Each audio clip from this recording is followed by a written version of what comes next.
30 yaş. Bəlkə də bu həyatımın ən gözəl dövrü idi. Amma bir qəza hər şeyi yarımçıq qoydu. Mən Hüseynova Şəfa. Mən sadəcə evə çatacağımı düşünürdüm. Amma o yol mənim son yolum oldu. Mən sadəcə yol gedirdim. Taleyim məni hara apardığını bilmədən. Bəlkə də son mahnımı oxuduğumu bilmədən oxudum. Mən 2005-ci ildə dekabrın 3-ü ailəm ilə birgə Saatlı rayonuna yaxınımızın xeyir işinə getdik. Toyda son dəfə anamla şəkil çəkdirdim. Qayıdan zaman avtomobili qardaşım idarə edirdi. Qəza qəfil baş verdi. Nə biləydik bu yol bizim sonumuzdur. Anam hadisə yerində qardaşımı huşsuz göründüyü üçün həyəcandan anamın ürəyi dayanıb. Mən isə beyin travması aldığım üçün 3 gün komada qalıb dünyadan köçdüm.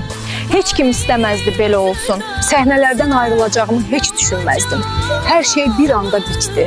Mahnılarım yarım qaldı. Arzularım da mənimlə birlikdə. Məni sevən insanlar səsimə qulaq asacaqlar. Amma mən artıq onların yanında olmayacağam.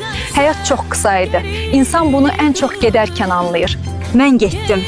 Mənim hekayəm yarım qaldı. Amma bəlkə bir mahnımda, bir xatirədə yenə yaşaram.